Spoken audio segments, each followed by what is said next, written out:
a woman devoted to her town. She was the deputy county treasurer. Away from the courthouse, you saw a different person. She loved to dance. Her life snuffed out in a savage attack. There was quite a bit of blood. She had been beaten pretty severely. She had to have been terrified. She struggled at the end of her life. She had no enemies. Nobody had a clue who would do something like that. Police investigate several troubling theories. Is it a close friend that got into an argument with her? There had been some shouting matches. Maybe she interrupted a burglary or a theft. After months of false leads and dead ends, the town was on high alert. A stunning discovery breaks open the case. It added a new twist to the crime. All of a sudden you realize, maybe I don't know all my neighbors. And points to a murderer in their midst. I was kind of speechless at first. I thought, my gosh, I mean, you just can't believe it.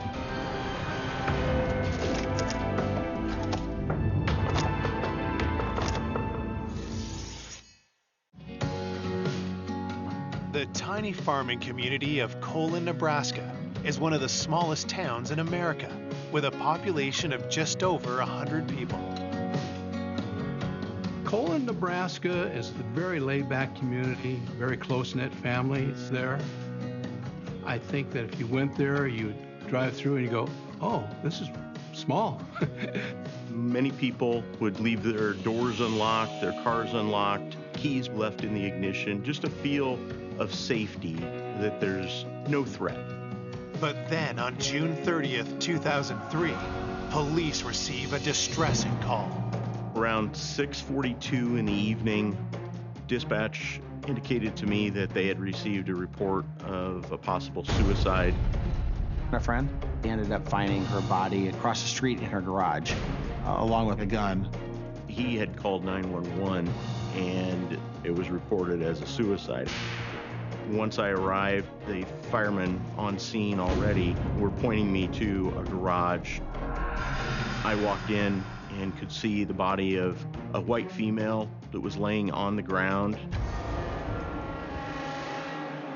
There was quite a bit of blood and there was disfigurement to the head and face area, so we could not recognize the victim.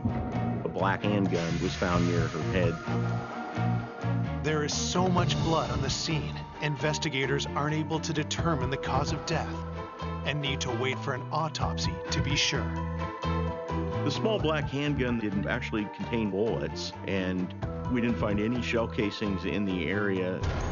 The car had a smear on the driver's side, and then I did find that there was a smear of what appeared to be blood on the walk-in door that went out the side of the garage.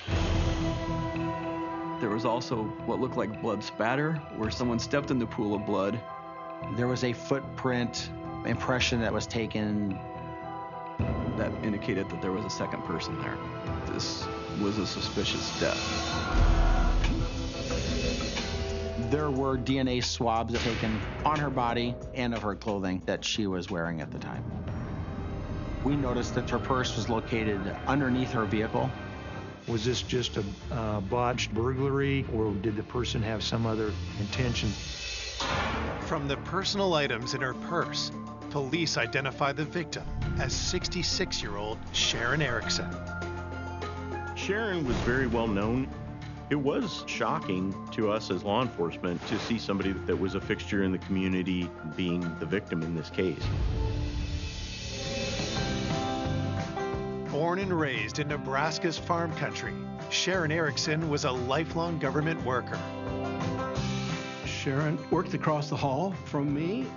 She was the deputy county treasurer. She was excellent, very honest.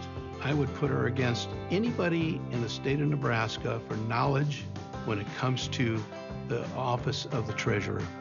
She would do anything for you. Gosh darn.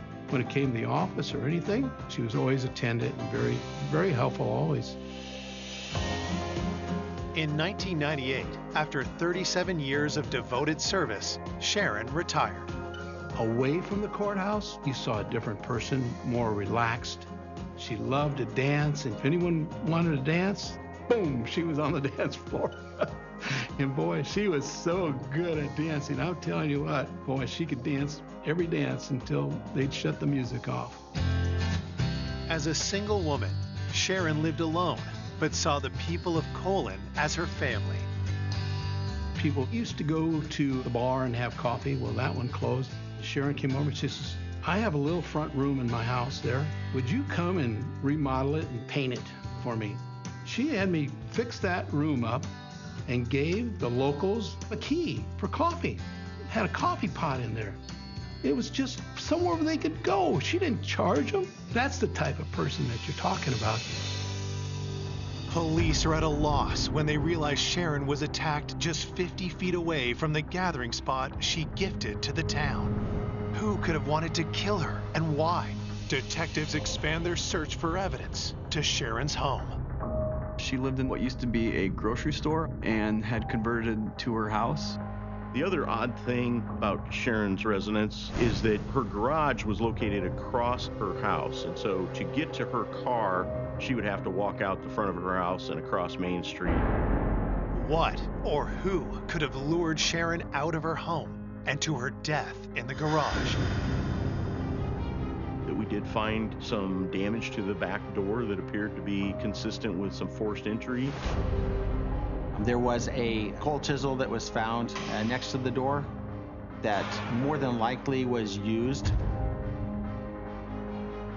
We also did find that the phone line had been cut.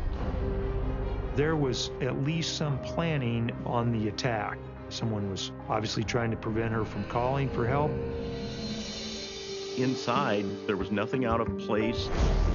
When we started going room by room, we found that there was a holster for a small gun in her bedroom near the bed, and the gun was missing. That, along with her bed not being made and the back door having damage and being pried open, we started to have a picture in our minds that this may have occurred in the middle of the night. Our assumption was that there was a burglary.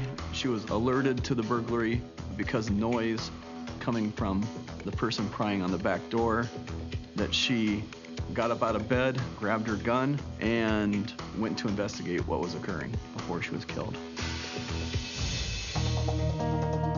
As investigators continue to process the scene, they are interrupted by volunteer firefighter and village postmaster Rick Hartman. He was friends with Sharon. He actually was the one that found her body. Mr. Hartman appeared to be a little more interested in the situation than some of the other firefighters that were there. Mr. Hartman had to be asked on several different occasions to stay behind the crime scene tape. After it kept happening, it really alerted a lot of us to, why does he keep doing this? Is there something else going on? Is there something wrong?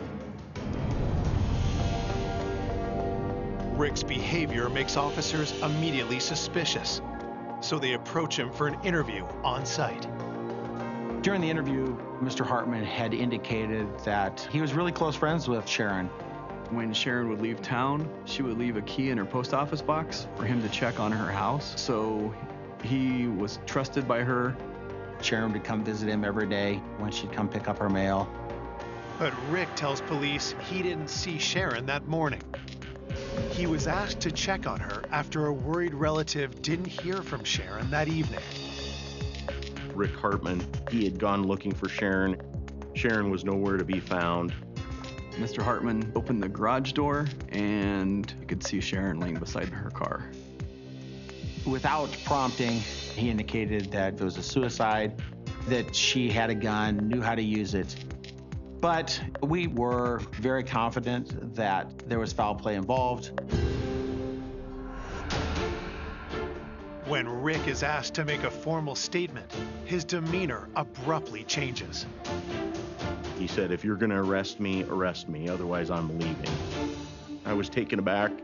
Why would he say that? Why would he do that? We needed to look a little harder at this person and find out what that was all about. Coming up, New evidence reveals a disturbing detail. She'd been sexually assaulted. I was definitely shocked. Small-town gossip sparks salacious rumors. There may have been more than just a friendship there. He was trying to hide additional evidence. And just when detectives think they have the killer in their sights, It had to be him. a startling truth is revealed. It sent shockwaves through the entire area. I went, what? You've got to be kidding me.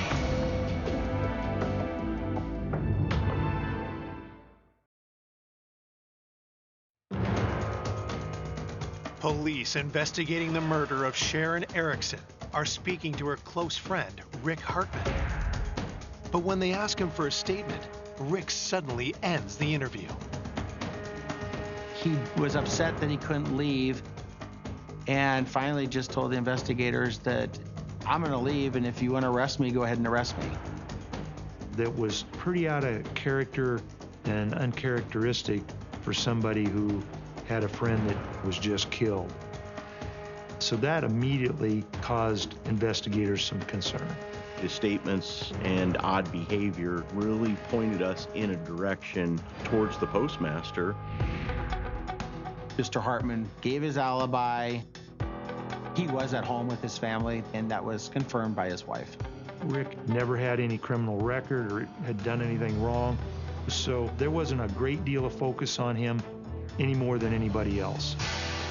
Rick's on the back burner for now, but investigators will keep him in their sights. We didn't want to rule anybody out specifically, but we wanted to cast a wide net. While investigators consider their next move, news of the murder, the first one in 40 years, travels fast. The town of Colon was buzzing. Well, I got calls, bang, bang, bang. I can't remember who called first. I went, what? That's all I got, and I just was dumbfounded. I mean, I just couldn't believe it. When you hear of someone that you know and you knew for 25, 30 years, it's devastating. Everyone's just shaking their heads saying, how can this happen? How can this happen? Sharon's death was a big loss for our community. She had known so many people through her work, through her friends, and to not have her in the community anymore, that always creates a hole. Everybody spoke well of her. She was beloved by the people in the community. We didn't know where to start looking, so we tried to determine anything potentially that could have happened. Is it a close friend that got into an argument with her? Is it a neighbor that maybe didn't like her? The day after the murder, police canvass Sharon's neighborhood. They questioned almost everybody that knew Sharon about, have you heard anything? Do you have any information that can help us? And I said, I have no idea. No idea.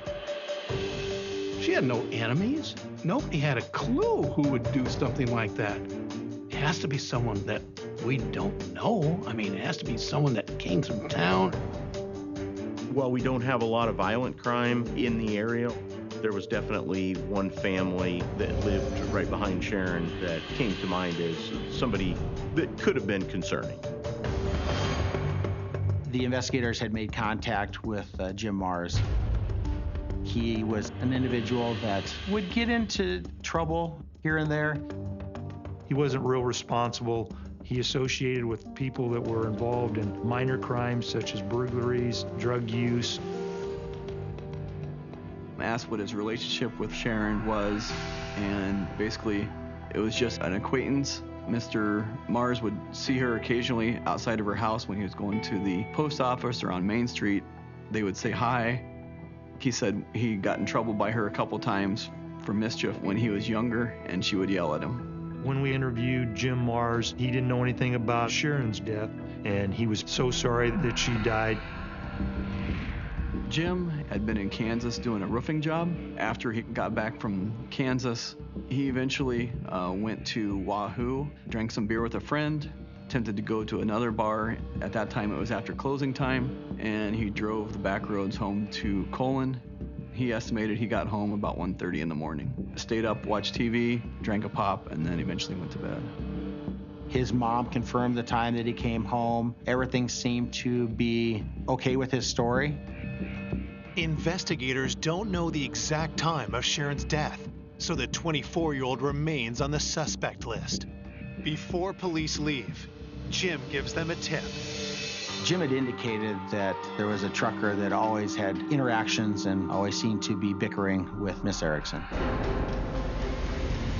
The truck driver may have parked a little bit on her property and she'd get upset about it. He might have his engine running on his truck and it would bother her. She would bring it to his attention and he would not necessarily comply with her request. It was no secret the two didn't get along.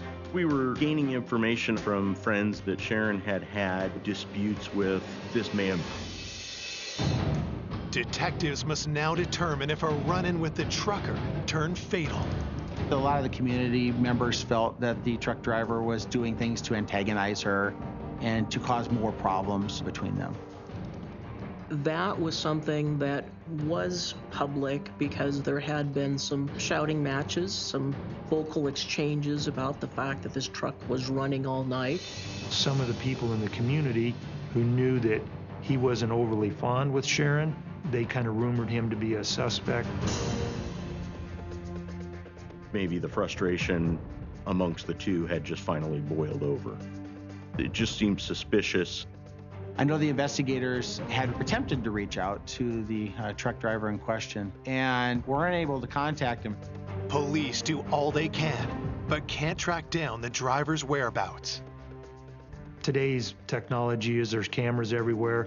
You're using your cell phone. At the time of this homicide, that kind of technology wasn't prevalent. We didn't know if we were going to find that person. Is Sharon Erickson's murderer on the run? That's concerning, and that was on the minds of probably all the citizens in this area. And probably the scariest thing for law enforcement in the community is that person likely to offend again?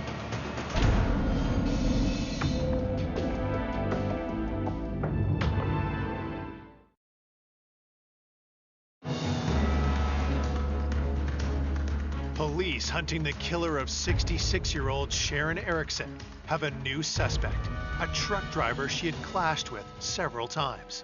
Had something escalated from vocal argument to some other level. Now, detectives fear the trucker has fled the area. We went door to door, asked people if they saw the truck driver. No one had any information about him, and it didn't appear we were any further along than we were the night we got there, and the town was on high alert. There's a murderer out there. It's hard to contemplate. Hard to contemplate.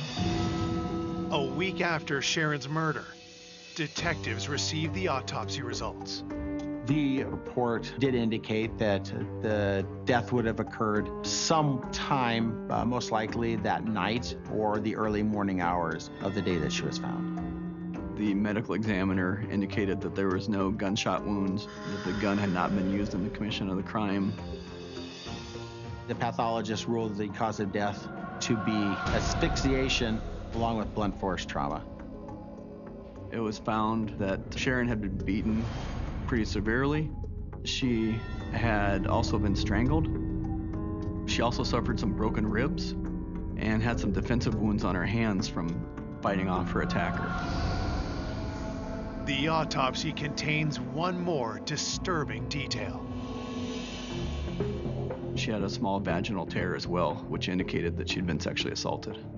I was definitely shocked that there was a sexual assault involved. Totally unexpected. It added a new twist to the crime, which further led to more questions. It really makes you feel for the victim. She had to have been terrified for those few minutes that she struggled at the end of her life. During the autopsy, her underwear were taken for possible examination for DNA. This being pretty early in the DNA process in the early 2000s, we waited. 2 days later, on July 10th, the trucker is back in town and police bring him in for questioning. He's not overly cooperative. He was reluctant to give any details about where he was, what he was doing. Detectives pressed the trucker on his relationship with Sharon. The truck driver wouldn't have called Sharon a friend. He felt irritated by the way she would overreact, I believe is how he termed it. He did not have a good relationship with her. But the truck driver vows he's no killer. He told us he was out of town at the time of the homicide. He was in Wyoming or Colorado. He was hundreds of miles away and had receipts to prove it. Officers were sent off to corroborate the receipt. He was asked for a DNA sample and a polygraph, and he refused. Was the trucker hiding something? It's just one of the things that you can add to a list of items that if there's too many on that list, it's a problem. With nothing concrete linking the trucker to the homicide, detectives have to let him go. Law enforcement officers were in the process of interviewing and chasing down alibis. We'd been following up with people, but there was not a lot of new information coming in and not a lot of credible information. With Sharon's murder still unsolved, the community remains on high alert. Before this happened, it was probably one of the safest places you'd want to be. Everyone's on their toes. You know, you drive up, you lock your car, you lock your house, you watch everything. Here's a lady that just retired, 60-some years old. Who could do this? It just was a shock to the whole county. As a community, you want resolution, or you at least want to know why it happened and how can we get some justice out of this. Although the entire town is mourning the loss of Sharon, Rick Hartman seems to be taking an unnaturally keen interest in the investigation. Rick would ask us about what we were doing about other leads, and then he would insert his thoughts. His behavior was a little more pushy, trying to get as much information as Rick could. Is this just a concerned friend who wants to see how the investigation's going, or is there something more to than that? Despite his odd behavior, Rick still has a solid alibi, and the investigation stalls. We decided that we all needed to get back together and just have like a brainstorm session and say, what do we do? One of the things that we talked about is at the time of the homicide, early 2000s, meth had been a problem. People would steal anhydrous ammonia from tanks and then use that to create their own methamphetamine. Some of these people were heavy addicts, very dangerous, and involved in a lot of crimes. One of the things that was being discussed with the anhydrous tanks was they were not too far from Sharon's home. So could she have seen something?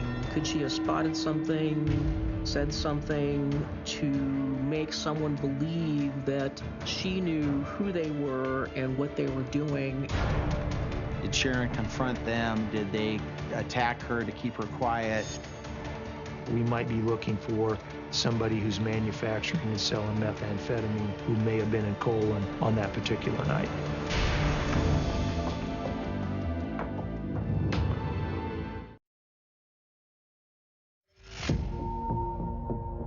"5 weeks after Sharon Erickson is savagely beaten to death, detectives investigate whether she had been killed by a criminal gang manufacturing illegal drugs near her home.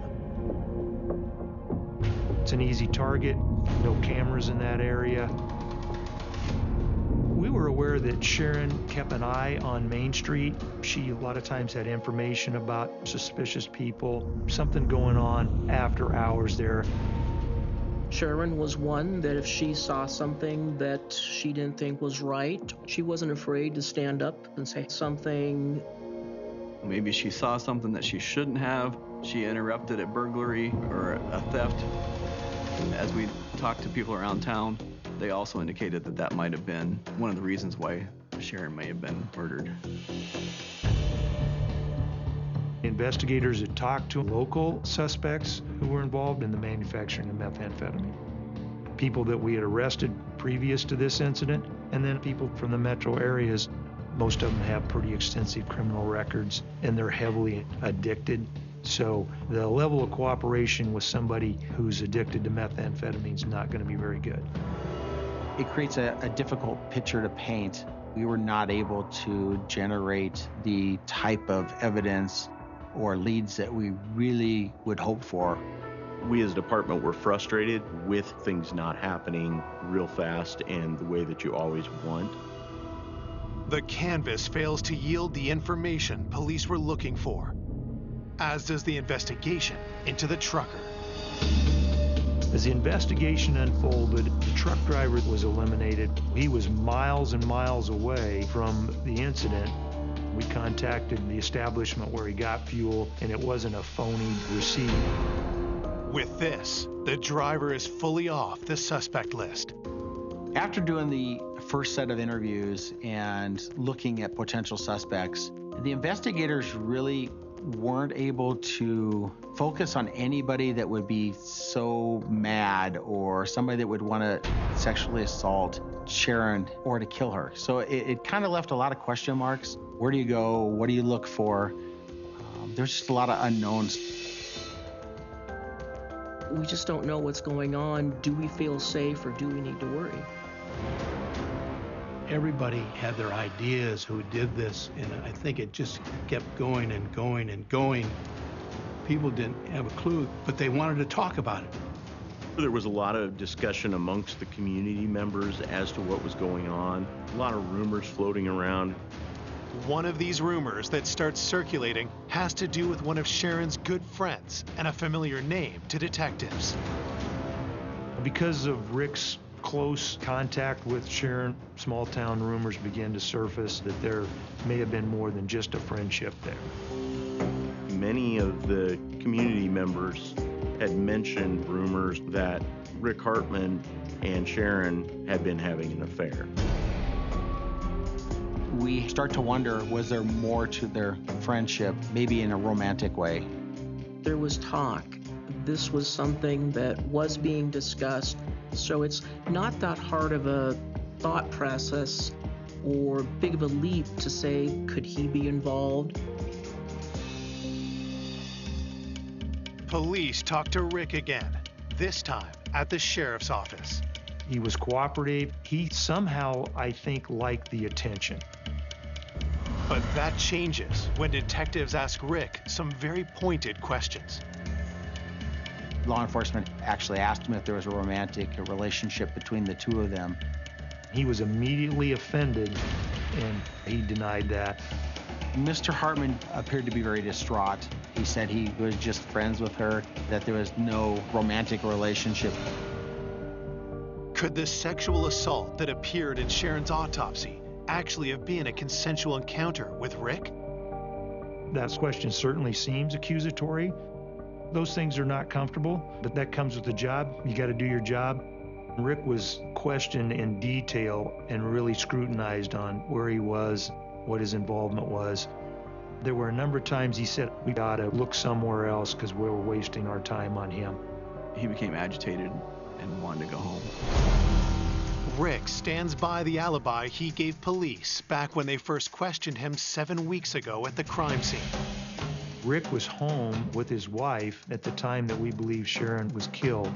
The investigators went and corroborated his story with his wife again. We really had no reason to believe that Rick's wife would not disclose if he were gone at that time. Even though there were a lot of things that kind of pointed to him, he had a pretty good alibi. With no hard evidence against Rick, detectives have to let him go, but not before getting one thing. We collected DNA from Mr. Hartman. We talked a little about it, and he says, but Don, I didn't do it. But again, you always have that doubt, what happened? There was just speculation and suspicion. 2 months after Sharon's murder, detectives finally receive results from the forensics lab.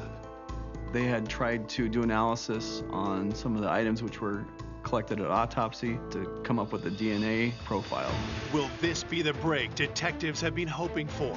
We were really needing something such as that to come through for us.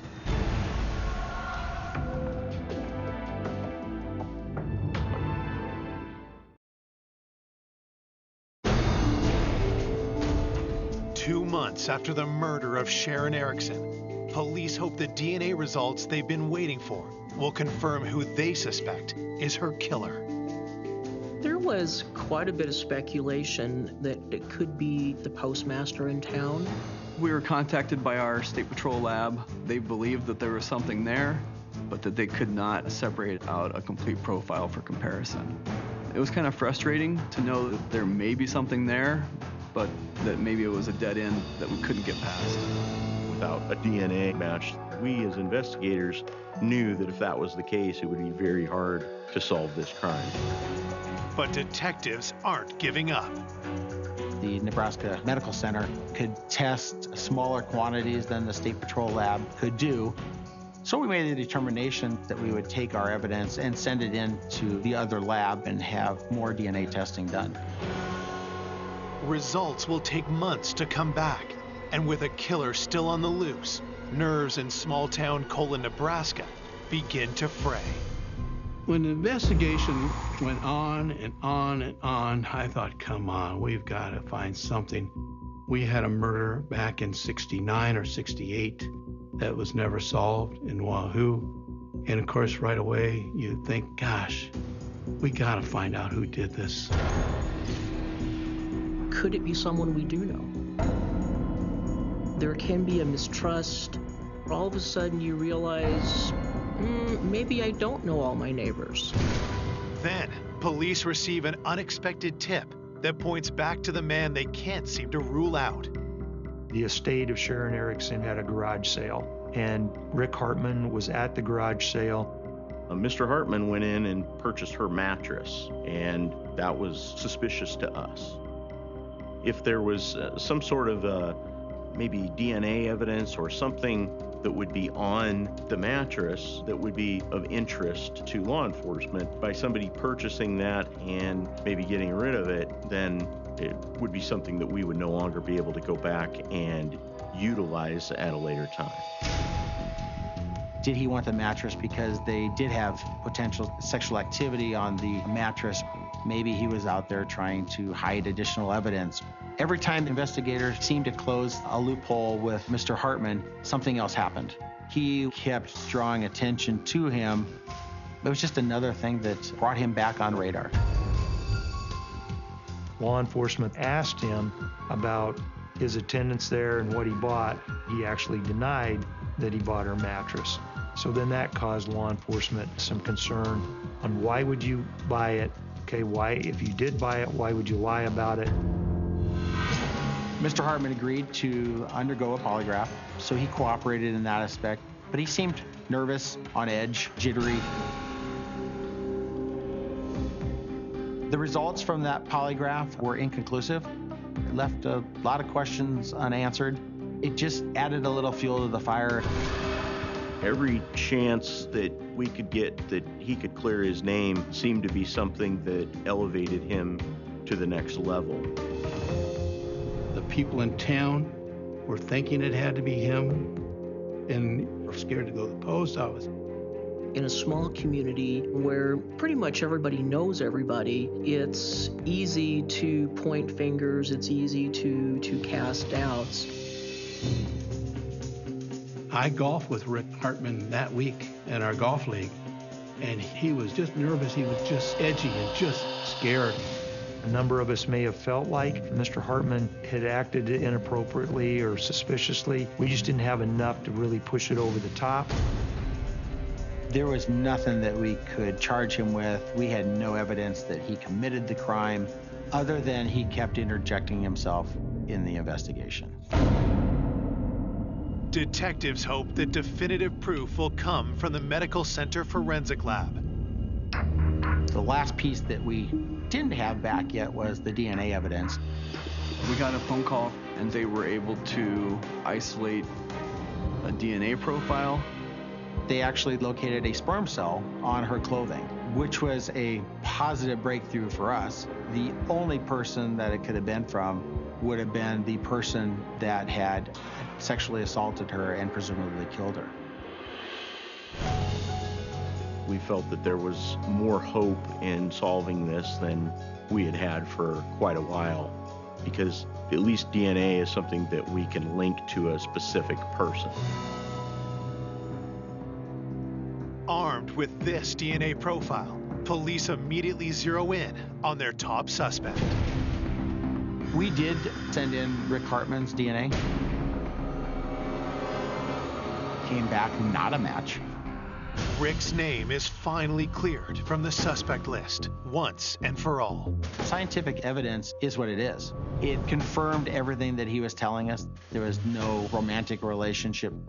We were focused on an individual that had absolutely nothing to do with the homicide. I apologize for any stress we caused him or his family. But if it wasn't Rick, then who killed Sharon?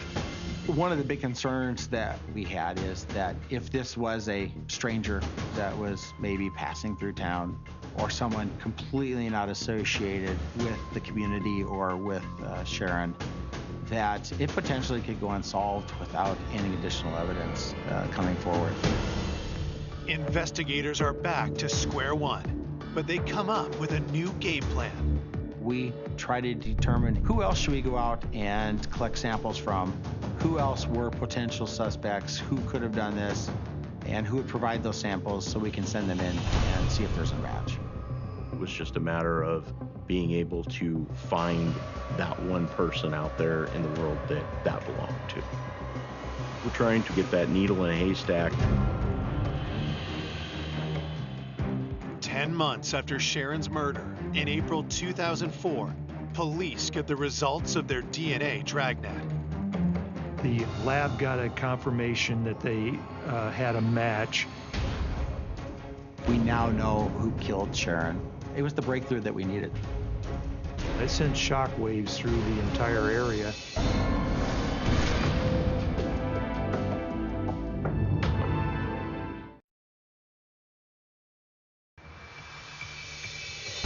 Almost a year after the murder of Sharon Erickson, police have matched DNA from the crime scene to her killer.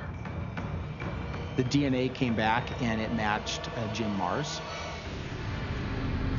James lived nearby to Sharon. He was one of the people that police talked to early on.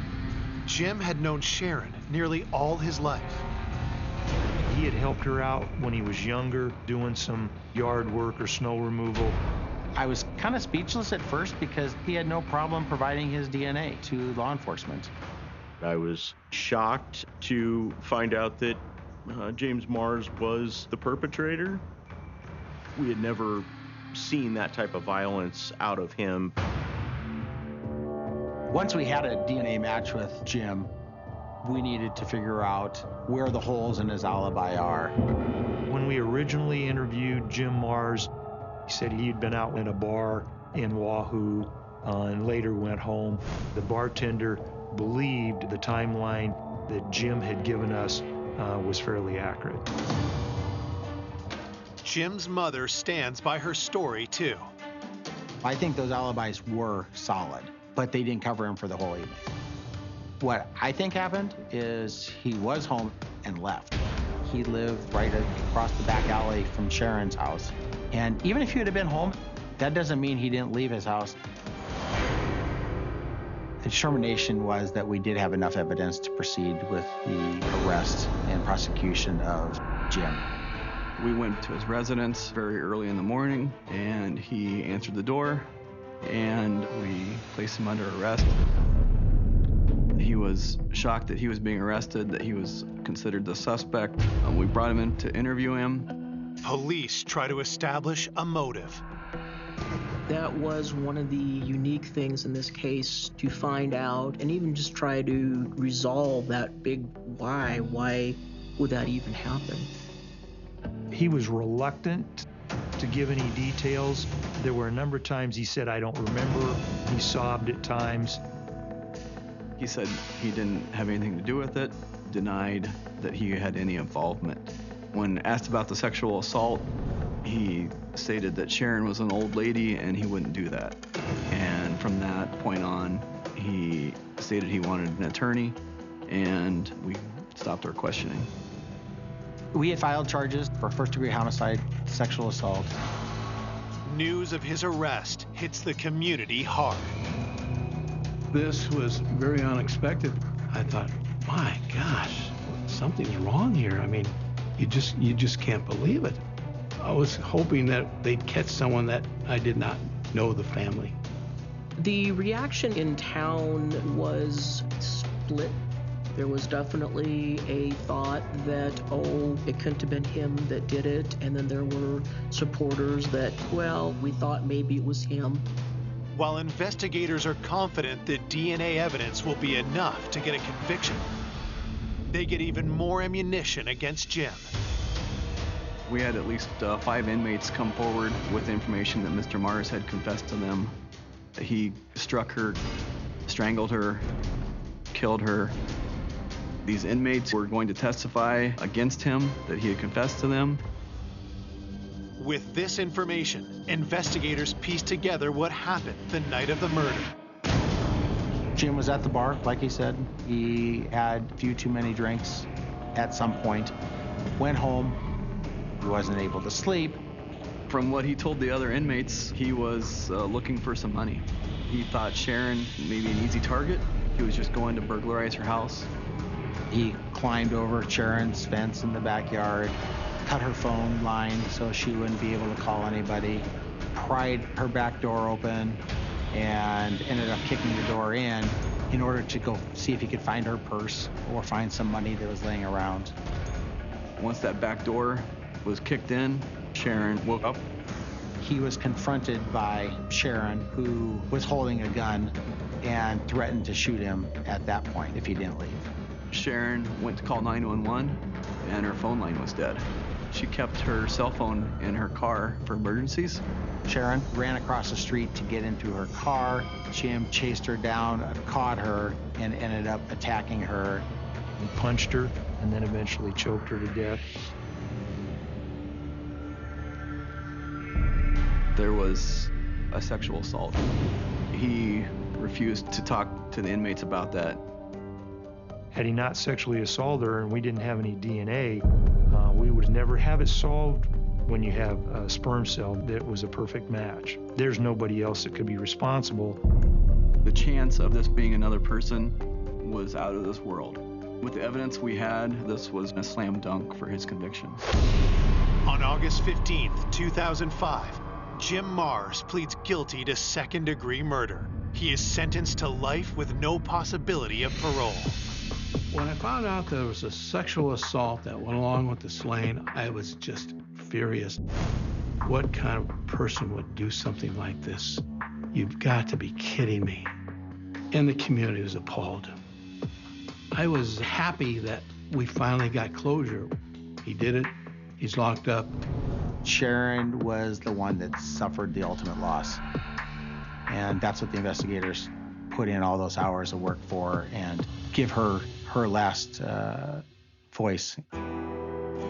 Sharon's presence is missed in Colon to this day.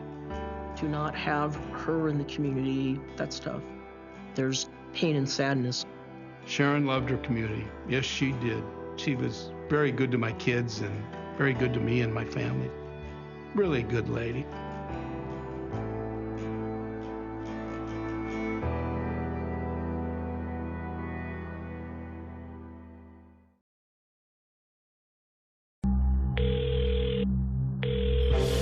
Hello, police, how can I help? There was a 999 call received from dog walkers that had found a suitcase on a lay-by just near the road. People came across the suitcase and opened it, and inside was the remains of a person. Local people found it extraordinary that such an incident could happen here. For a murder to happen, not only a murder, but a murder on this scale, it was absolutely shocking for the community. We had knowledge that he had over £270,000 worth of debt, and he was struggling to pay off those debts. There was blood absolutely everywhere in that room, on the sofa, on the walls and on the ceiling. Through extreme measures, he used the alternative of planning the murder of his friend. Tintwistle is an idyllic village nestled on the edge of the Peak District. Tintwistle is a typical Peak District village. It's got a mixture of beautiful stone cottages. It's on the banks of the Longdendale Valley, and behind it are the Tintwistle Moors, known as the Nar and the Lower Moor. And it has stunning views over the Longdendale Valley and the 5 reservoirs. A very parochial village where people can leave your back door open, no problems. In Tintwistle, everyone knows each other. It's a very, neighbourly feel. It's a very close-knit community. We've got a lot of people who have a lot of very good neighbours, and I think everybody supports each other. In terms of crime rates in Tintwistle, it's fairly, non-existent. But all this is about to change when the peace is shattered early one morning.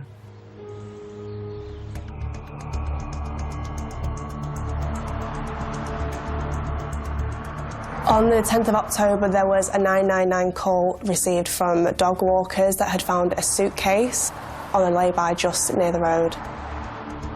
The location was on a main road that went between Manchester and Sheffield, and it dipped down a little bit into Derbyshire. It was a car park off the main road, but it was an area that was quite popular for walkers. As you come into Tintwistle from the east, you go along what's called the Woodhead Pass, and this particular suitcase was dumped just over the wall as you go into the village beside the first reservoir.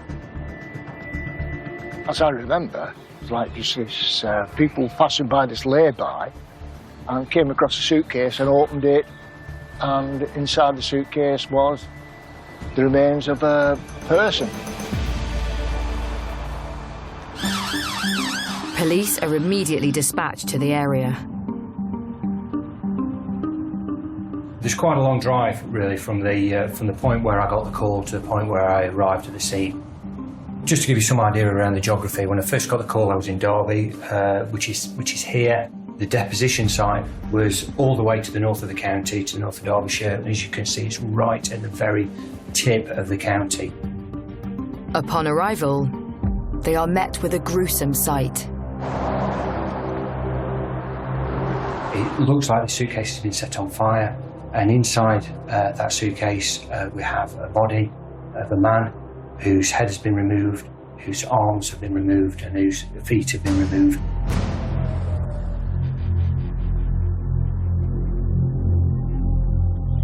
It was a Samsonite suitcase that was in an extremely charred state. But then it became apparent, and we had a human torso that had been extremely cruelly dismembered and burnt. As a crime, this is really, really vicious. For somebody to remove all the limbs of a body, never mind commit the murder itself. Derbyshire Constabulary launch a murder investigation, and news of the horrific find soon spreads around the village. Oh, like chicken pox. Everybody talks about it, we all know about it. You go in the local shops. Have you heard? In Tintwistle, it's a really neighbourly community. Everyone knows each other. If there's gossip, someone down the road will know about it in 10 minutes or so. Considering the crime rate was fairly non-existent, for a murder to happen, not only a murder, but a murder on this scale, it was completely shocking for the community. I think local people found it extraordinary that such an incident could happen here. I think, like all major crimes that happen in what everybody would regard as somewhere quiet and peace-loving, it adds to people's fear that something else could happen, or something else could happen as a result of it. Police immediately cordon off the crime scene. The big issue you've got here is out in the open. So there's two things. There's the weather. So rain can come and wash away your evidence. But secondly, you've got the issue of privacy. This is a really busy road. There's lots of traffic coming through, and you need to protect the privacy of that individual. That's really important. Really what you want to do is secure and preserve as much evidence as you can. So there would have been things like identifying where the scene is, making sure that it was cordoned off, that there was enough police officers to ensure that nobody stumbled across the scene. Beyond the scene, you might be looking at further searches. Has anything discarded, any clothing, any weapons, etc. So this particular point is very important from a forensic point of view. So you would want to be able to get some of your experts down, you want your crime scene manager, you'd really want your pathologist to be coming down to having a look at the scene, just so they have a full understanding of what's here, so that they can do a better job down the line. And what I would do there is I'd have a discussion with the crime scene manager about the best way of removing the body to a hospital, but also making sure that we didn't lose any evidence while we were in that process, because the evidence that you might lose might be the only evidence that you get that helps you with the case. Once you start moving a body, then the issue there is a potential loss of evidence, so there'll be some sampling requirements there and then, even in the circumstances where a body's been burnt. For example, there may well be fibres that have been transferred from the offender to the body, or alternatively to the suitcase, that haven't been damaged. It's really important to pick those up at that point. The body is removed, and police focus on one thing. But I think when you look at the wider picture around this is somebody's life. This is that they've lost, and you know what I really want to do is find out who the family is, who are the relatives and the friends of this individual, and they need informing at the earliest opportunity. This was going to be a huge challenge for the police now, because there's absolutely nothing to go by. They've just found a torso. There's nothing to identify the person, no fingerprints. When you're looking at the difficulty presented by not being able to make an identification, the first things that we considered were things like the police database, and then we started looking at people who were missing, but because we had quite a wide geographical area, it was looking at people who were perhaps missing from West Yorkshire, South Yorkshire, Greater Manchester, as well as Derbyshire. But it's an arterial route, could have been from anywhere. With very little to go on, the pressure is on for the police to try to identify the body. You head towards the things that you are quite confident that will bring about an identification, but then when the obvious start to go, then it progressively becomes more and more difficult, and you start considering any other locations or any other information that you may get that you think will help you identify who this person was. So it made it a really difficult inquiry, where we were having to be very, very precise around the investigative tactics that we used to try and find out who were the people who were involved. Whilst the police await lab results from the pathologist's examination of the body, their attention turns to other lines of inquiry. So the first point of call for the police now would have been to conduct local inquiries, asking people if they'd seen anything, if they'd heard anything. When these things initially happen, all sorts of stories start to abound. But the question on everybody's lips is, who is the victim? Foremost in my mind was, there is a family somewhere whose loved one has been murdered, and they don't know about it. In the picturesque Peak District, police have launched a murder investigation after an unidentified body was discovered in a suitcase which had been set alight. So the condition of the body when we found it, the head had been removed, both hands had been removed, and the feet had been removed. There were two things that I sort of realised quite quickly. One, that was a deposition site. That wasn't where the murder had taken place. That was where the body had been placed afterwards. And the second thing was, and it was around whether the victim and the offender knew each other. And I took the view that why would one take the steps to hide somebody's identity if they didn't know each other? So I sort of realised in my own mind that if I worked out who the victim was, I would be able to work out who the offender was. And if I worked out who the offender was, I'd be able to work out who the victim was. Unable to identify their victim, police await the results of the post-mortem. It's slightly unusual. There was no cause of death. So this